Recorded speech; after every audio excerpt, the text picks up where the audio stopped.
റിലീസിൽ ഏറ്റവും അധികം കളക്ഷൻ നേടാൻ പോകുന്ന ഒരു സിനിമയായിട്ട് ഞാനിപ്പോ ഒരു 10-35 വർഷമായിട്ട് സിനിമ ഫീൽഡിലുണ്ട്.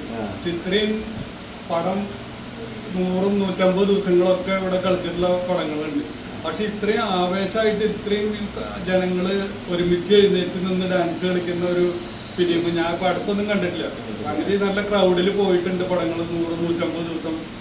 മീശമാധവൻ എന്ന പോലെ കുറെ പടങ്ങളൊക്കെ പോയിട്ടുണ്ട്. പക്ഷെ ഇത്രയും ആവേശത്തില് ജനങ്ങള് ഏറ്റെടുത്ത് ചെയ്യുന്ന ഒരു പടം ഫിലിം ആദ്യമായിട്ട് ഞങ്ങൾ രണ്ടാം വരവിൽ ഇങ്ങനെ ആഘോഷിക്കാതെ ഭയങ്കര ചരിത്രമാണല്ലേ.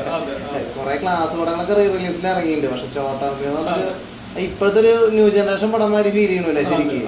പിന്നെ പറഞ്ഞാൽ അത് മാത്രല്ല, ഇപ്പൊ മണി മരിച്ചു, ഇതിലൊക്കെ ശരിക്കും പറഞ്ഞാൽ നമ്മള് മണി മരിച്ചിട്ടില്ല, ഇതില് ഇവിടെ ഇപ്പോഴും ജീവിച്ചിരിപ്പുണ്ട് എന്നുള്ളൊരു പ്രതീതിയാണ് എല്ലാവരുടെ മനസ്സിൽ. അതെ, രാജൻ പി ദേവ് മരിച്ചവരൊന്നും മരിച്ചിട്ടില്ല എന്നുള്ളൊരു ഈ പടം കണ്ടു കഴിഞ്ഞാൽ അങ്ങനെ ഒരു ഫീലിംഗ് ആണ്. ഇപ്പോഴും സിനിമയിലുള്ള ഇപ്പോഴും ജീവിച്ചിരിപ്പുണ്ട്. അവരിപ്പൊ അഭിനയിച്ചൊരു ചിത്രം പോലെ തന്നെയാണ് അത് കാണുന്നത്. ഇപ്പൊ കളക്ഷൻ നോക്കുകയാണെങ്കിൽ ഏകദേശം എത്ര വന്നിട്ടുണ്ടാവും? ഇതിപ്പോ നമ്മുടെ ഇവിടെ ഇപ്പൊ 6-ാം തീയതി മുതൽ ഇന്ന് രാത്രി 10-10:30 ഷോ വരെ ഹൗസ്ഫുള്ളാണ്. നാളെ എല്ലാം ഫോർജായി. നമ്മള് വിചാരിച്ചോടത്തൊന്നല്ല തുടരായിരുന്നു ഇങ്ങനെ ഒരു ഇത്. അത് തന്നെ വെല്ലുന്ന കളക്ഷനാണ് റീ റിലീസ് പടം. റീ റിലീസ് പടങ്ങളുടെ ഒരു ചരിത്ര ഹിറ്റ് തന്നെ ആയിരിക്കില്ല ശരിക്കും. നമ്മള് വിചാരിച്ചത് ഒരു ഷോ അല്ലെങ്കിൽ 2 ഷോ കഴിഞ്ഞാൽ പിന്നെ ഞായറാഴ്ച ശനിയാഴ്ചക്ക് ആളുണ്ടാവുള്ളൂ, ആള് വരുള്ളൂ എന്നുള്ളൊരു ഇതായിരുന്നു. പക്ഷെ അതൊന്നല്ല.